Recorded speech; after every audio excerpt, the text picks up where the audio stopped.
This is our 10th episode, so for the 2 in attendance and the 32 watching at home, let's get ready to rumble! Hello, and welcome to Shaheen and Erica's Shitshow Extravaganza. And if you're wondering why I'm introducing us, it's because Shaheen once again cannot cuss. My name is Erica, and I'm a slut for Finn Balor's abs. Hello, and my name is Shaheen, and I am personal friends with Shinsuke Nakamura. There's a picture on Instagram that confirms this. Fight me. Not Shinsuke, he'll break my face. Oh. Actually, I'd love to see that. Me too. I'd pay him personally. So I'd pay him too. But today we're talking about professional wrestling, the realest sport out there. It is the sport of kings, as it is referred to in Japan. I started watching wrestling back in 2005, maybe around that time. I've watched it consistently, stopped watching it for a few years, and then came back to it like the whore that I am. Can I say whore? Because the whore that I am. That's a bad word, but I'm using it in biblical terms. I will beep you out. Beep! That's not how it works, but okay. Beep! You said it twice, so I gotta do it again. Like, okay. Erica, what is your relationship with wrestling? I would say I'm like a baby, a toddler, almost a toddler. I'm still like at that 1 year mark. I remember some things as a child because my cousin watched it a lot, and I would spend time with his family over the summer. So I knew who, oh God, what's his name? He had an afro. Haku? No. He was light skinned. Oh my God. I don't light skinned afro dude? Yeah. It doesn't matter, but like, he was a very distinct person I know because for whatever reason, my cousin liked to play his character when he played like the WWE wrestling games. So, I knew. Carlito? Yeah, it was Carlito. He's, Puerto Rican. Well, he's light-skinned. I'm not wrong. Yeah, he light-skinned. Anyways, so, I knew that, but then, I guess my interest developed when, unfortunately, I became friends with Shaheen. He invited... Yeah, tragically. I don't know who I'm talking to. Shaheen you invited me to wrestling like the day after my birthday, I think. Yes. And it was cool. I wasn't really too into it, but then you invited me to watch a live wrestling. And was that a game changer? Live wrestling is truly a different experience, especially when you have a good view, you know? And we always focus on getting good seats. It doesn't even matter if sometimes we're not that close. It's just that we have a clear view. Yeah. Of everything, and it's decently close. It's yeah. Not like front seats, but yeah. So, watching you it. gotta do what you gotta do. It was fun, and then I just kept watching it with Shaheen, and then I just got I don't know if the video you showed me really was like made me appreciate wrestling more. But at some point, I'm just like, yo, this shit's cool. And then here I am, now a wrestling fan. The person who made the video, the video's name is Why Wrestling is So Fascinating. And the guy that posted it, something Wolf. Patch Wolf? I don't remember. He's the guy that makes everything sound dramatic. He has a slight accent. But, no, it's a really good video. 30 minutes long, so if you're willing to give up half your life to watch it. If you're listening to the podcast, then you definitely have time to watch a 30-minute video. Yeah. But anyway. So what wrestling is. Back in high school, they referred to me as the WWE Encyclopedia because I have a extensive knowledge of WWE's history. And it's professional wrestling, but not that deep in other promotions. But basically, wrestling in general has started as a vaudevillain act way back when. And then, bookers, people that book the matches, said, why don't we decide who the winner is so the matches don't end up being an hour long, of just two sweaty men rolling on the ground. And also they wanted to have like hometown heroes. They wanted bad guys, good guys. And they created this, world in which people believed wrestling was real, and that's the magic of it. It's basically not tricking people, but making people believe in something. You know, why do people enjoy magic tricks? We know it's not real magic; it's still entertainment. But so back then, the term was called kayfabe, in which something is canon within wrestling, but not in real life. For example, the Undertaker. So in case you didn't know this, the Undertaker is not an actual demon that can control lightning and fire and has druids. No, he's Mark Calloway from Houston, Texas. But that's, in kayfabe, he is a demon or whatever. So wrestlers back then really played those characters to a T. They could not break kayfabe. Characters like, Nikolai Volkov, who's supposed to be a Russian back in the Cold War. They capitalize on everything. But, when Russia was number one enemy, when Russia was number one enemy. But, Nikolai Volkov, not only legally changed his name to, he's an American, by the way, but he legally changed his name to Nikolai Volkov, learned Russian, and only spoke Russian. Oh man. This guy switched his entire life to fit his character. There was characters called the Wild Samoans. Can you guess where they were? Yeah, from Samoa. But they also, their characters were grunting, and they don't really speak because they're supposed to be like savages in the show. So one time they were stopped by the police, and when the police were talking to them, all they did was grunt back. So these guys would never break character. Over time, there was kayfabe was broken due to certain politics in wrestling, where wrestlers went into the business by themselves, and in front of people that were supposed to be enemies hugged it out before they left for company or whatever. And people started seeing that wrestling is not necessarily real, could be entertainment, and even Vince McMahon, way back when, confirmed it by changing the WWF to WWE, and he made the whole thing into, entertainment. Look at us dancing and singing and whatever. Wrestling gained huge prominence in the 90s to the Attitude Era, in which there were the Monday Night Wars, where another promotion called WCW faced off against WWE. For ratings, wrestling was exciting, it was crazy, it was fun. WWE won the war eventually, even though WCW had the upper hand. They bought out WCW. There are other small promotions that popped up afterwards, but WWE was so far ahead that nothing could catch up to them. And now they are a global phenomenon. And that is the history of WWE thus far. Nice. That's I was it. reading off of Wikipedia. That's really? No, Shit, have you like, you liar. And that's our podcast. Thank you for coming. No screeching. No, yeah, you don't get any hype. But I'll switch in music, the mic though. So in case you guys, don't know what's happening in wrestling today, this podcast could be either lame to you, cause you don't care about wrestling, or you could learn something new.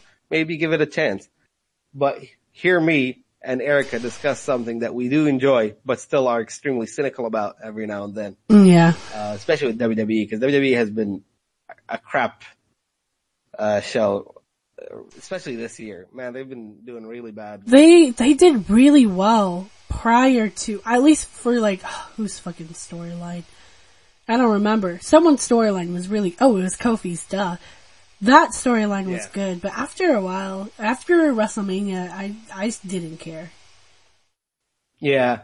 WWE has lots of flaws, with not just wrestling itself, but the politics. So what makes wrestling so appealing is, the storylines, but it doesn't have to be as campy and as wild as it was in the 80s, where, I don't know, a guy who works during the daytime as a dentist is trying to, like they had weird campy storylines back then. Doink the Clown, like they had weird characters. they had a janitor, like they had everything. But, now the storylines the issue with WWE is that it makes no sense. They don't stick to their own storylines. They would build certain characters and then just throw them away the next week. Yeah. So I don't know who to invest in other than the clear, like, these are the main eventers, like this guy, definitely important, pay attention to him. But WWE has a huge roster of wrestlers. They have a huge roster of wrestlers. And they only focus on 3, 4 maybe? And the rest are just dying in the mid-card. Yeah. Wrestlers, especially in WWE, because the contracts are so constraining. And to learn more about this, John Oliver made this. I don't know why we're giving shout outs to people that have billions of views. Well, it's to help them understand. Yeah. Watch John Oliver's bit about WWE where he really, cause he's a fan and the way he talks about it is how a fan talks about wrestling. Yeah. And WWE, cause wrestlers aren't considered employees. They're considered, individual contractors. And because of that, if you look at any other company in the world, any wrestling company in the world, even though they have a contract with a certain company, that does not forbid them from performing in other promotions because they're lenient about that. They can expand their character. They can, live their lives, WWE is so petty about their contract that even new wrestlers that they sign in their development program where they train them, they used to give them a two-year contract so that in those 2 years, if they wrestle in if they train under WWE and they realize that WWE is just not the company for them, after 2 years they can just leave. They just recently switched those contracts to 5 years. Ugh. And the reason for that is because they want, let's say they're training this new wrestler. By the way, most of the wrestlers that are in the development stage aren't even new wrestlers. They're huge international wrestlers, some of them, or indie wrestlers. They're really good. It's just that they're not used to the massive stage of WWE. So, they're training them. And if they decide within the first week that they don't like WWE, they're stuck there for 5 years and the reason why WWE changed that is because they don't want other companies to steal them away immediately. It's basically punishing someone's craft. Like, I like wrestling. I like to wrestle, for example, but I'm forced to not do anything for the next 5 years because of this imprisonment contract. And they did the same thing with people like Harper. These are all wrestlers in WWE currently under contract. Harper, Dash Wilder, and Scott Dawson, where they want to leave the company. But let's say my contract, it's June now. Let's say that my contract ends at the end of June. And I say to WWE, I'm going to boogie right after that. They would tell me that last year or 2 years ago, I was injured, so I took a month off, and they forced me to stay an extra month past my contract, because that's what the contract states, is they could basically make me pay back the month off that I had to take for injury. Wasn't another problem too, at least not with the newer, but the older, some old wrestlers come back is because they don't have any money and they need it. And who did they bring up? I don't want to spoil it if people do want to watch it, but it's very interesting that. Are we talking about recent? No, it was the John Oliver video. He brought up another thing was that WWE is the only sports company that doesn't provide. I think that is honestly the worst part is the fact that. Yeah. Oh, cause he showed a graph of how long these athletes live, and you can see that wrestlers usually don't, with the exception of the ancient man. Forgot his name. The one who Ric Flair? Yeah, the ancient Ric Flair. Not a lot of them. Never die. He almost had a near death experience this year or last year, and the guy just made it through. For every wrestler that passes away, Ric Flair gains another 10 years on his life. Another 10 years. Is that a bad joke? I think so. They've solidly ruined a very good product. But luckily, for the person that said that it doesn't capture my attention, I didn't ask, what do you think of WWE? I asked, what do you think about pro wrestling? And if you genuinely did care about pro wrestling, there are so many alternatives. Nowadays, you can watch some of the indies like Ring of Honor or Impact, I'm not going to get into Impact, but those are okay. But something like New Japan Pro Wrestling or Lucha Underground or what's that, AAA, AA? I don't know. Either way, it's not supposed to have that many A's. And then, but New Japan Pro Wrestling, they have a whole different style of wrestling. Cause, in New Japan, first of all, they wrestle more stiff. And Erica, would you like to cover the recent Tetsuya Naito versus Kota Ibushi? These two people should have been dead, honestly speaking. A lot of the moves they did ended with them landing on their necks. And if you watch the videos, you would wonder, like, how the fuck are these people still alive? Cause that's what I did when I watched it. I think my neck started hurting after watching the video and the clip over and over again. Cause I was just like, damn, he has to be dead, right? Yeah. Like, his neck's, there was at least whiplash to whatever that happened on the apron. But, yeah, no, Japanese wrestling is stiff. It's crazy. They don't pull their punches. But, at the same time, they do something that is, I don't know. I don't know how to describe it. It's better. It's it's better, but it's a pure form of wrestling that you haven't seen in a long time. Cause now if you look at the WWE product, they spoon feed you the storyline. Yeah. Like they say, oh, he hits him because he did this and that's why he did it. But, you know, I have to make a distinction. That's like a cultural difference too with Japan and America. Is most of Japanese culture, I'm sorry, this is something I learned about when I was watching The Ring. Like American versus, it's horror movie time. So I dropped into one of the international movie classes and the teacher was saying that like in Japan, like with The Ring, they didn't tell you outright what the hell was happening. You just had to guess through watching the movie. But in the American version, you were like spoon fed the whole plot because they knew Americans are stupid. So I think that's a cultural difference, but I also think it's because Vince McMahon is just delusional and really does not know. He does not know what people want. He really doesn't. Yeah, I mean that's 100% true. Vince McMahon has lost his touch.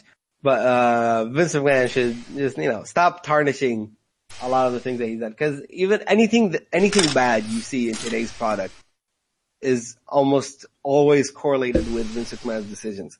Yeah. Even Triple H, is getting fed up with it. And Vince McMahon finally recently admitted that WWE is broken. So, hopefully he does something about it and he's not pointing something out. I mean, like, cause you look at NXT and NXT's doing really well and that's cause it's not being touched by Vince McMahon. When a wrestler on the quote unquote main roster, SmackDown Raw, was sent to NXT, back to NXT. Tyler Breeze, he was in NXT, they pushed him to the main roster, and now he's back in NXT. People actually refer to that as a promotion between the two wrestlers. They don't even talk that much. And the characters they're so cool. Okay, I'll say it, Erica, fine. You've been pushing me to say it, I'll say it. Wrestling is anime for hillbillies. I'll say it.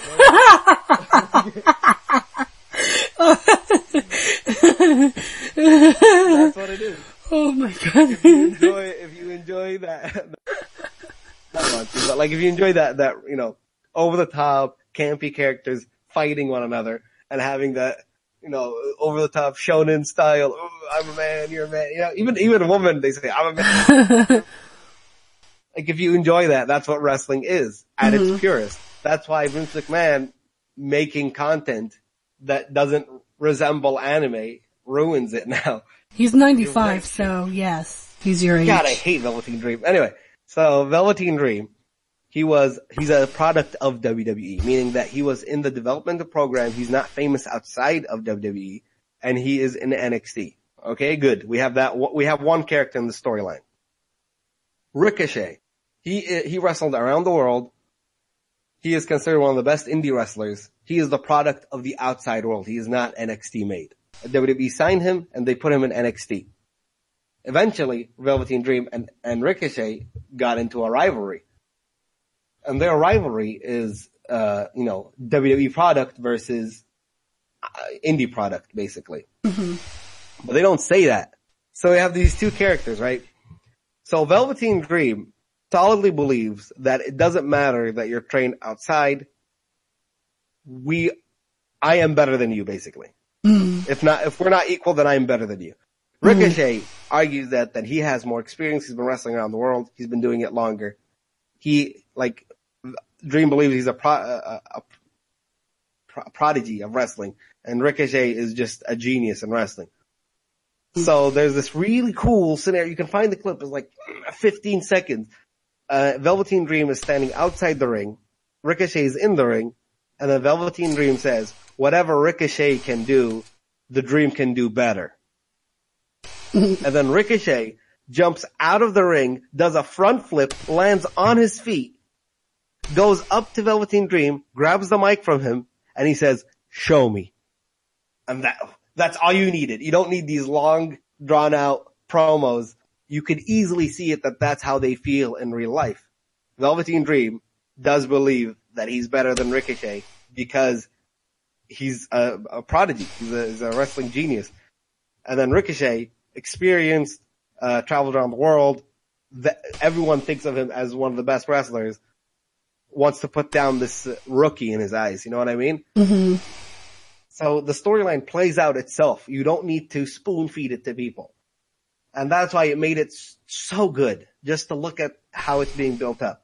WWE, I couldn't care less. And the ones that I do like, I don't know why, I think WWE just knows what I like. They just treat like crap.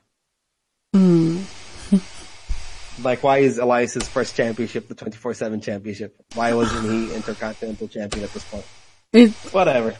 Finn Balor. Finn Balor he started the Bullet Club. The guy is one of the most famous wrestlers in the world. Oh, man. He's been treated. He is so good at wrestling. Like, I watched his New Japan stuff.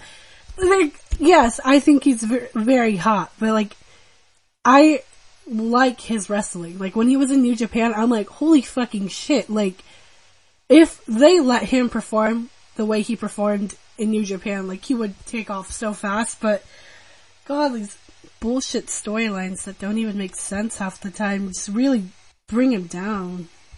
In New Japan, I just watched the pay-per-view last night.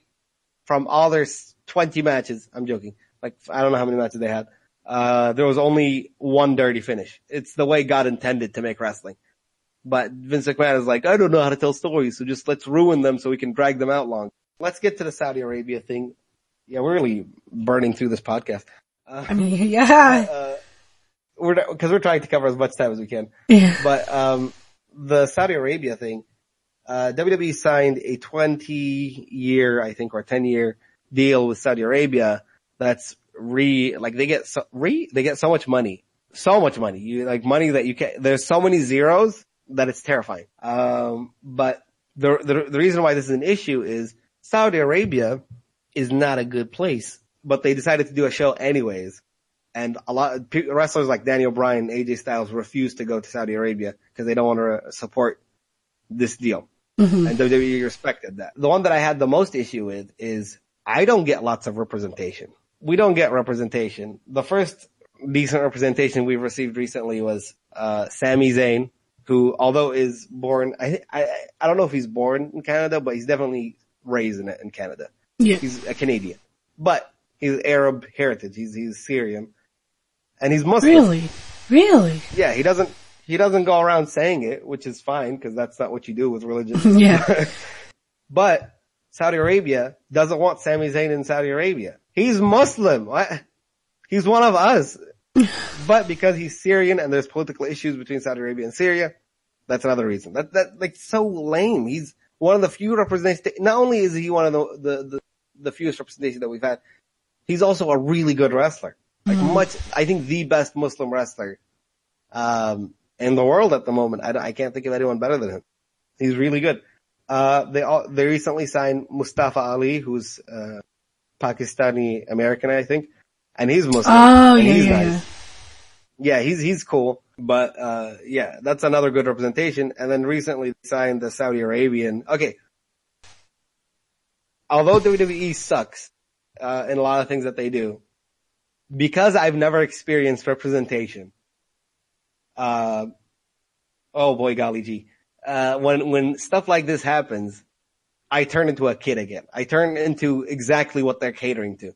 So when Mansoor won the Battle Royal, I was so happy. Like, I got goosebumps. I was getting excited. And the way he was happy and the people were happy, it was, and if you ask any wrestling, critic, they tell you that's the best part of the entire show. Aside from Finn Balor versus Andrade. That was the best moment of the show because that's when you kind of forgive Saudi Arabia. Not Saudi Arabia, the country, but the people there that had nothing to do with the politics, that were just wrestling fans, finally got their moment. That was their moment. And you can just see people genuinely be happy. And I was happy, and Mansoor was happy. Mansoor is kind of shady because he says that he's Saudi Arabia, whatever, but he's been wrestling in the States under the name Manny. Sometimes, okay, so I was under the impression that Undertaker was retired, like he was done. But does he still have a contract? Yeah. Even if I feel like they'll give him a legend. Like The Rock, where he's always under contract, I think. Cause I was just wondering, like, if this was like one of those instances where like, this is his only flow of revenue, so he has to keep working.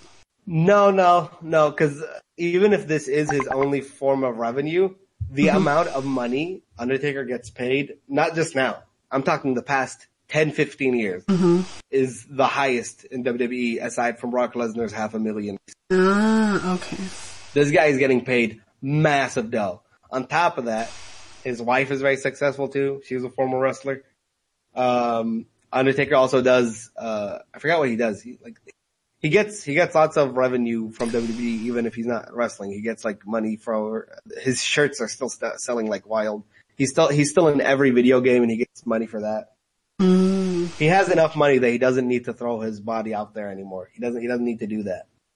It's heartbreaking to see such a phenomenal wrestler, put himself through something past his prime. Yeah. Another thing that I don't like Fuck about your chicken WWE, strips. I can't say it, but thanks for saying it. But like another thing that pisses me off too is like, for example, Money in the Bank recently. For those that don't know what Money in the Bank is, it is a once a year event in which wrestlers compete in a ladder match, and the person to retrieve the briefcase hanging in the middle of the ring would have a contract for a world championship match at any time, any place. They could cash it in after the champion has just gone through a grueling match. They could cash it in mid-match. They could cash it in ahead of time. It's up to the wrestler. But this year, there were 8 wrestlers competing in the men's Money in the Bank. One of them was taken out within the storyline. Someone beat them up. And then not even mid-match, the very end of the match, when one of the wrestlers, Mustafa Ali, was about to get the briefcase, Brock Lesnar, who's been champion for so many years, the Universal Championship is most associated. He just walks in, climbs the ladder, grabs the briefcase. He's not even officially in the match. Why was that even a thing? He doesn't need it. The Money in the Bank is supposed to push younger talent. Yeah. It's supposed to give the spotlight to someone else, and you're still having it amongst the same three people. Seth Rollins, Brock Lesnar. That's the only 2 I can think of on Raw. On SmackDown, I just picture Shane McMahon. It's making me sick. The Miz has lost prominence because of Shane McMahon. He ate him up. Not once did The Miz beat Shane McMahon. Which is the truth, and that bothers me. Oh yeah, dude, I don't know. It just seems, I feel like the root of the problem is, Vince McMahon, like, at least in terms of like, writing, with creative storytelling. He has lived long enough to become the villain. Like, I just think about the Chris Jericho podcast with John Moxley. Dean Ambrose. Yeah, Dean Ambrose. Sorry, who's Dean Ambrose? Don't know him no more. But John Moxley and how I love his voice, his imitation of Vince McMahon's voice. Oh, this is good shit. But even hearing... I was going to summarize the John Moxley situation. Okay. For those Dean Ambrose / John Moxley is the hottest thing in wrestling right now. Dean Ambrose signed a brief history of Dean Ambrose. Goes by the name of John Moxley. I think that's his real name. Yes. But, used to wrestle in the indies. He was crazy. The guy was extreme. He would be using barbed wire, bleeding everywhere. He's crazy. He joins WWE NXT, after years in the indies. And then he gets to the main roster, a part of the Shield, whatever. He wrestled for WWE. He was fine in the beginning. Then they just cucked his character. Like, his character is so lame. Like, he's supposed to be the lunatic fringe, right? He's supposed to be crazy. But you can't be crazy in a PG product. Like, you think he's crazy, but it's like the most childish crazy you've ever seen. You're like, oh, he's yelling or making faces. Like, he's not backing up the fact that he's crazy, you know? Like, he's not using extreme weapons, or he's not putting his body through weird stuff that he used to do back in the 80s. So then WWE started torturing him basically by giving him some of the worst character development ever. He had this feud with Seth Rollins, and Seth Rollins' former friend of the Shield or whatever. And instead of just making them have their own storyline, which is already there, the story is already there. They instead gave Dean Ambrose this germaphobe character where he was forced to get a shot in his bum on live television. And he even talked about that in the podcast where he said that I didn't even know that was supposed to happen. I showed up that day, they gave me the script, and it says, get a shot in my ass. And that's what happened. Like, he hates it. He hated it so much. He started getting depressed. He went through a lot of, he was tortured by the product. And then finally they let them off his contract. And like a week later, he made his debut AEW, which is again the new organization that's run by Cody Rhodes, and it's supposed to compete with WWE, but as a different product. It's supposed to be, I'll just say it, a better product. So when John Moxley surprised everyone and showed up after the main event and attacked the two wrestlers, Chris Jericho and Omega, everyone was losing their crap. It doesn't sound as cool. Anyway. They were losing their shit. Yeah, huh? Beep. And then, thank you. John Moxley, and even though he has a contract with AEW, John Moxley was given freedom to go to wrestle in New Japan and wrestle here, wrestle there. And he's been on in New Japan, he made in his first match, he won the US championship there. And there's a very, popular image from that match where he's biting some guy's, forehead off. Oh. Jeez, his name is Juice. But he's biting his, forehead, and you could see the skin beginning to rip off. That's the John Moxley that's supposed to be crazy and wild. Now I believe that he's unhinged. Not back in WWE when he's like, I'm crazy, and he doesn't do anything. Feels like a very bad Blue's Clues character. And then he's joining the New Japan's G1 Climax, which is a yearly tournament where they crown the best wrestler in the world that will get a championship match against the world champion to fully prove that they're on top of the mountain. See, that's like natural storytelling. You go into a tournament. It's so shonen. It's so shonen that it's good. It doesn't even have to be its own product. It's just anime for hillbillies. So we're gonna do the People's Choice Award right now. We asked you on Instagram, that is SHKV1, what's your opinion on pro wrestling? Erica, would you like to go first, or should I go first? I can go first because I remember what I picked. So the first one was,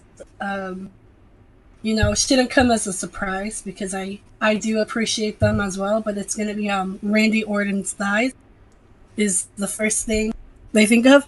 For me, Randy Orton was one of the most, what's the word? prominent WWE wrestlers that like I could remember, and the reason why was because of his thigh. That's it. That's the story. When he grew out his hair, he looked so much more dashing. Oh yeah, he really is daddy material. Because when he's bald, he kind of doesn't look that well. But when he grew out his hair a little bit, oof. He kind of looks like he could end my life just because I coughed on him. But, oh God, he did get angry. Remembered. He did get angry when a fan took a picture of him at the gym without permission. I mean, yeah. There's also that scandal of I'm not gonna ruin Randy Orton's day. He's a good man overall. Especially when he washes his hands. Yeah. The first one I would like to acknowledge is, what's your opinion on pro wrestling? They respond to steroids. And that's true. It's a huge part of the industry. It was a major scandal way back in the late 80s when Hulk Hogan denied using steroids, but he did. And Vince McMahon was supplying them. It was pretty bad. However, WWE, and I'm only discussing WWE in this case, is they cracked down on it after one of the worst wrestling scandals. And here you are here to be educated in case you don't know. So I will tell you the story of Chris Benoit. Yeah, Chris Benoit, prominent wrestler in the 90s, wrestled all over the world. He was amazing. One of the best technical wrestlers in the world. Joined WWE, had eventually reached the top of the mountain. He was world champion. Best friend Eddie Guerrero passes away in 2005, and then from steroid overdose. And then Chris Benoit, 2 years later, was found dead in his house.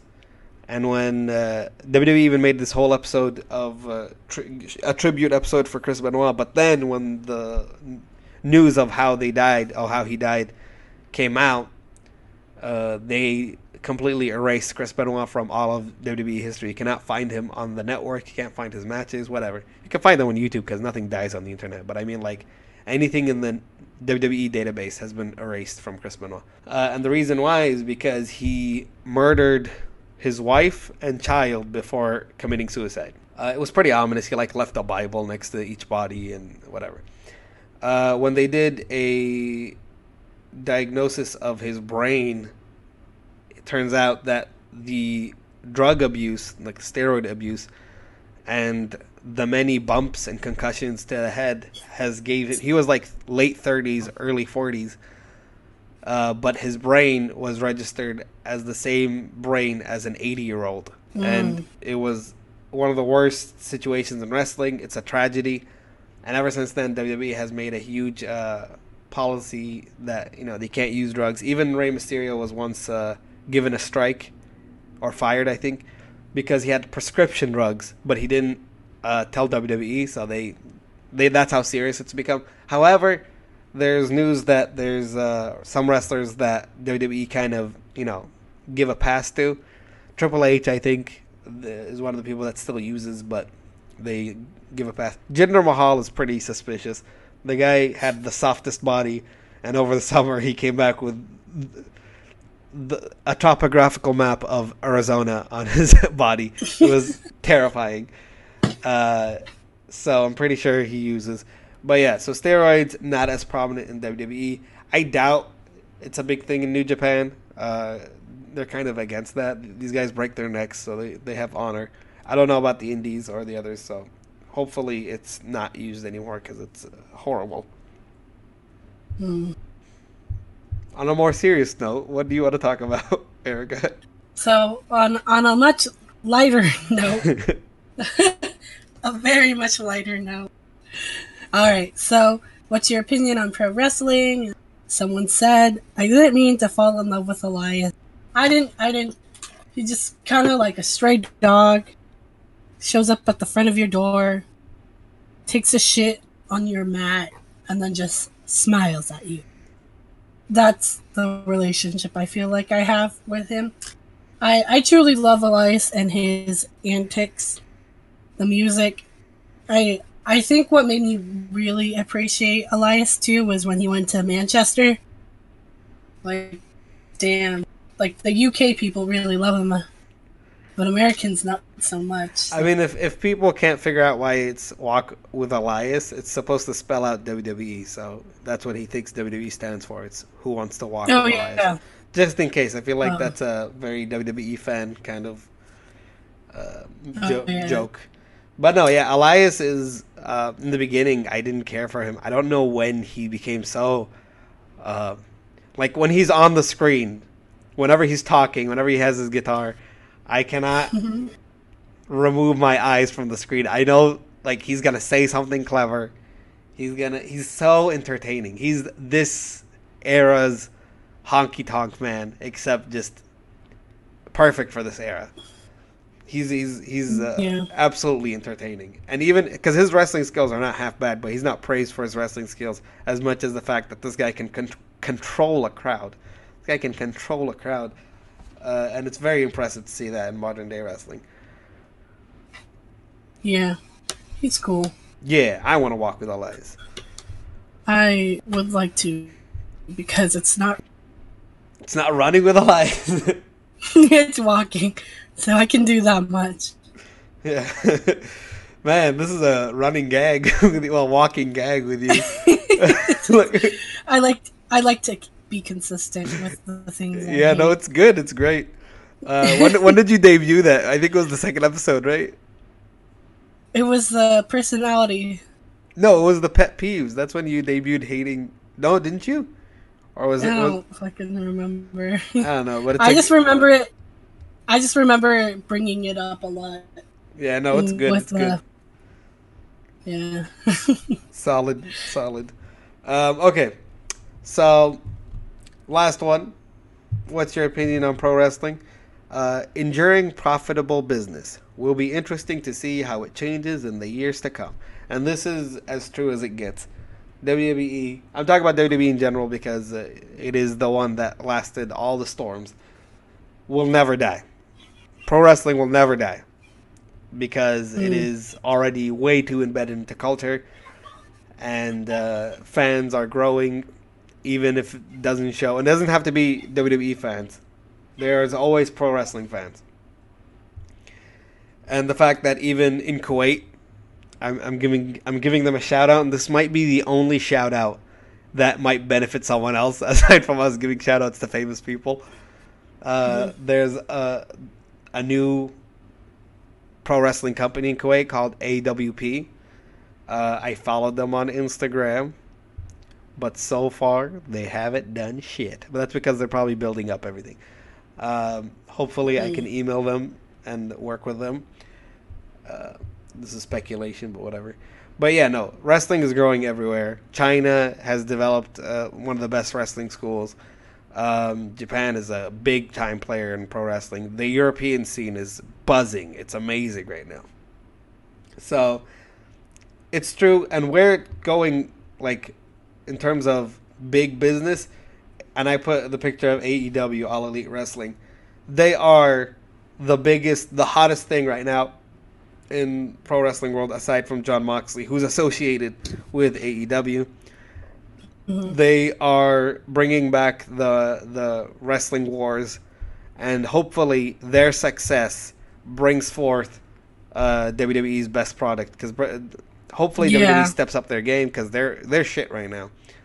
But things like the 24/7 belt, Elias, and other small things that are really good, they just need to get. NXT is great. If they can just give that kind of quality content, then AEW, because AEW, they're having their next pay-per-view in August, and their tickets sold out in 15 minutes. Oof. Like, these guys are coming in hard, and they'll never beat WWE to that extent, because WWE is already a conglomerate. But AEW is definitely something to watch, and very exciting to be a wrestling fan at this time, because now you're having, New Japan is having their G1 Climax soon. AEW is buzzing around the world, and WWE is but trying soon, hopefully. It's great. It's great. There's so many talented people. There's such entertaining storytelling out there. That's not even like over the top and campy like it used to be in the 80s and 90s. It's just real people, real fight. Not real fighting, but you know. But yeah, I too can't wait to see what happens in the future. Yeah, I just hope that with AEW being so successful, WWE gets their head out of their ass and realize what they're doing is not. It may have been successful in the past, but you need to get with the times and make things that are more coherent and more what's like long-term appealing. Because they were doing so good in the beginning. I really do. Like, I was very interested, but like after WrestleMania, it was just like, who cares anymore? Like, nothing you guys are talking about is interesting. And the wild card rule, this is more into, like, where wrestlers can jump from SmackDown to Raw, it ruins things for me, because the whole idea about having two brands is that people that rarely get screen time would get screen time. But if you give the same people the same amount of screen time, you're ruining the whole goddamn. But yeah, no, WWE has been, as a product, because the thing is, they're safe. They have, it's a PG product. Children are going to watch either way. They don't care about the deeper storytelling. They don't care about Roman Reigns is on screen. It's great. That's all they like. You know, the girls, Bayley's on screen. That's all they care about. Maybe Becky Lynch too now. But like it's an easy product to consume and children can't watch it on their own, and they can't attend the shows on their own. So who's going? The parents. And the parents don't really care that much about the product as much as they care about, you know, it's like a circus act as opposed to being heavily invested in the story. You know what I mean? And that's the issue. Is I'm not saying kids are the issues, but yeah, there's only one thing worse than a rapist: a child. That's a bad way of getting to that joke, but they do it dumb down the product. And also, this is an interesting concept, because when we watch Japanese wrestling, we think it's brilliant. Like, I think it's brilliant. I think it's much better than the American product. And by the way, when I say Japanese wrestling, I don't mean like Japanese wrestlers exclusively. There's many international wrestlers that wrestle in Japan. It's just the way they run things is better. However, I know Japanese friends that prefer the American product. They like WWE's very easy, very spoon-fed kind of style of professional wrestling. That's not fast-paced, because they're new. The fast-paced Japanese wrestling might be overwhelming, whereas the holds and the slow-paced matches in WWE is easy for them to get into, you know? And that's fair. I agree. I understand that. And that's why wrestling is great, is because there's so many different ways to consume it, so many different styles, so many different... That you can watch a brand that's all about blood and breaking bones and whatever. You can watch a style that's Lucha Libre style, you know? Lucha Underground has this weird, like, telenovela style of presenting wrestling. It's very fucking weird. But if that's your thing, there we go. Another way to consume wrestling. Should we say the good things now? Yeah. I mean, yeah, I know I ripped into WWE a lot in this podcast, but honestly, wrestling in general has been a huge part of my life, and the only reason why I'm angry about it is because I'm passionate about it. I love it. It's something that only, in my opinion, only tastes sweeter when you're enjoying it with friends, because it bonded me with so many people. Back when I first started watching wrestling, back in late 2005, early 2006, I started watching with my brother and my cousins, and we'd watch every Friday night. We'd only watch SmackDown because fuck Raw. But we'd watch, we'd get excited Friday night, we'd meet up at someone's house, and we'd just watch wrestling. Then we'd start wrestling each other. We'd wrestle fake, don't worry. But, and this is, I don't know if this is a flex, but my cousin got busted open with a belt, championship belt, because we go hardcore sometimes. We even had like ladder matches. We had with real ladders. We had, I don't know, we had some weird match types. and we wrestled, and we had a division. We had like a world championship. We bought those plastic, really shitty championships, the same one as I had for the for back in San Diego. But we had a good time, and even when we wrestled, we got so passionate, and slowly people, I don't want to say grew out of it, but that's basically what happened. They grew out of it, except me and one of my cousins, and we wrestled each other so much that we learned each other's moves, that we stopped planning the matches. We just know what we're gonna do next, and we would put on shows for like the younger kids. We were kids too, but like younger than us, and they'd enjoy it. They don't know how serious we were when we were wrestling. We'd like leave sweaty and bruised and battered. I did a suicide dive too. Holy shit! When you're young, you're less likely to break your bones. So just throw yourself around. Now I feel like I'd get up from this chair from after this podcast, and all my knees just like just horrible. And then in college, I got back into it because two of my friends, Kim and Shin, and I think Daniel, I guess, were curious about why wrestling. Why, I don't know how the topic came up. I said, yeah, I used to watch wrestling, and then we all got back into it. We watched pay-per-views together. When Kim Shin left, I felt lonely watching wrestling, so I started inviting a lot of different people. In the beginning, they wouldn't pay attention. Only a few people. I remember like Noah was a guy that paid attention a lot, and I appreciate that. Shout out Noah. Yeah, dude, I love Noah. Like everyone would come over, and they'd go to the other room, to the guest room, and they'd start dicking around or whatever. And Noah would be one of the few that stays with me in the living room, just pays attention. I'm like, what a homie. But later on, yeah, right home. Then we got more people joining, and we had actual avid fans that started watching and enjoying it. And we added the whole boba challenge, and we added a lot of gimmicks to our wrestling nights. And now it became a rule that you're there to watch wrestling. If you're there to do anything else, please leave, because you were invited with the intent to watch wrestling. And then our events became much bigger, and we'd bond over these things, and we'd hate the same wrestlers. Or like, I like how diverse people are with who they cheer for.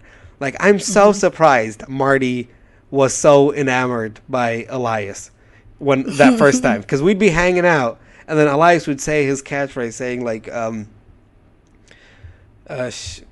turn off your phones and camera, and shut your mouth. And when he said shut your mouth, Marty was yelling in the only one yelling in the room with him. He knew his catchphrase. I was so surprised.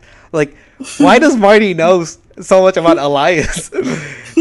Like, you know what I mean? But like, this is what happens. You start finding someone that you're into. Like Nadine, how she got into wrestling.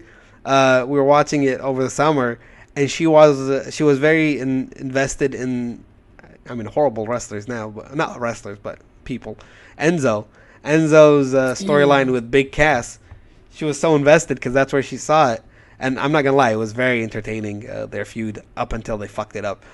But Nadine did that's how she got into it. Everyone gets into it differently and how they're affected by it. So I think wrestling is a beautiful thing that brings people together, and you don't even have to take it seriously. Once you accept that wrestling is just stupid fun, as one of the people that Gina responded, that's exactly what it is. You just sit there and you yell at it together, you enjoy it together, it bonds you together. Except if you like Roman Reigns. I'm joking.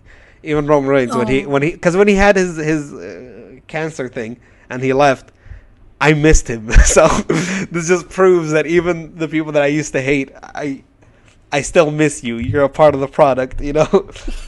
You get me watching. Well, yeah, Erica, would you like to say your piece? I just remember the one meme we all bonded over during, I think it was WrestleMania. It was the one that was like, you guys paid $9.99 for this, and it was John Cena's zipper. But it looked like he had a boner. That's his match against The Undertaker, right? Yeah, as everyone. It was I saw that during the main event. Yeah. And like no one cared about the main event because it's Roman Reigns. Yeah. But we were all fucking dying, and then there was one person who was getting really angry with us. No one cared for the main event, and And the found thing to is, be much more entertaining. it's not even that we're against Roman Reigns as much as Roman Reigns versus Brock Lesnar has been done so many times. Just give Not Roman Reigns here. the belt. We're already accepting it. Just fucking do it, and I'll just go to sleep. You know what I mean? But yeah. I think just seeing it for the 100th time is annoying.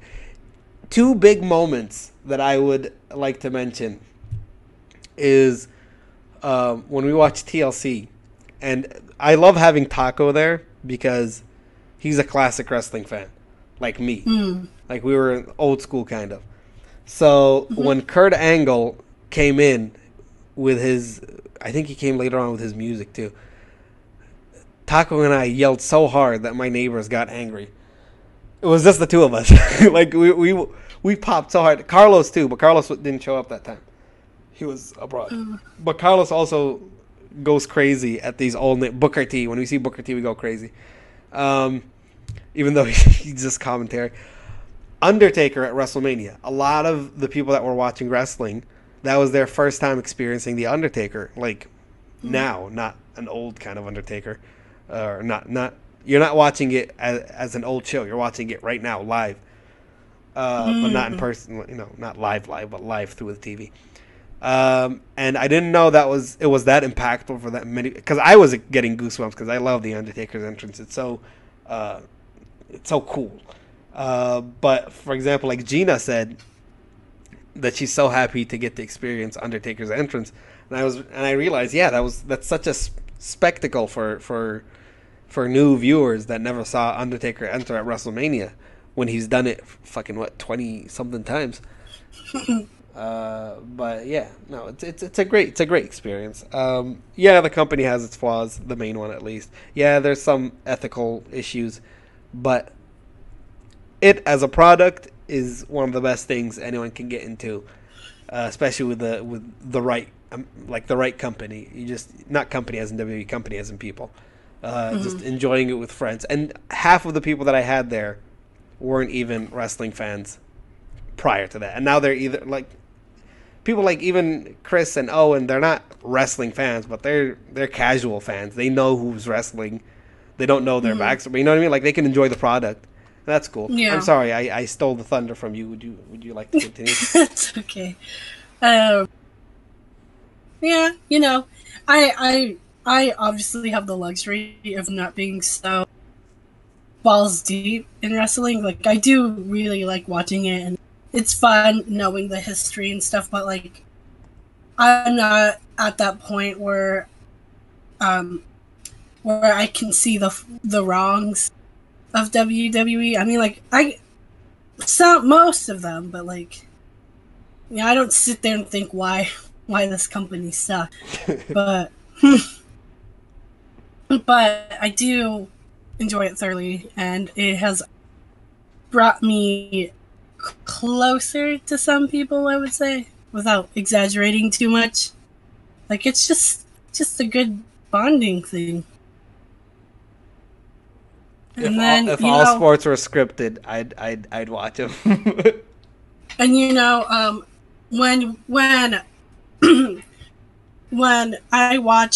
when we went to a wrestling event without you, Shaheen, it was really fun, and me and Albert had that moment where we were watching the NXT thing, and then Rey Mysterio came out, and like literally only me and Albert were like shitting our pants over it. Like Ray, me, you, Liam, and Anthony were like, okay. Yeah.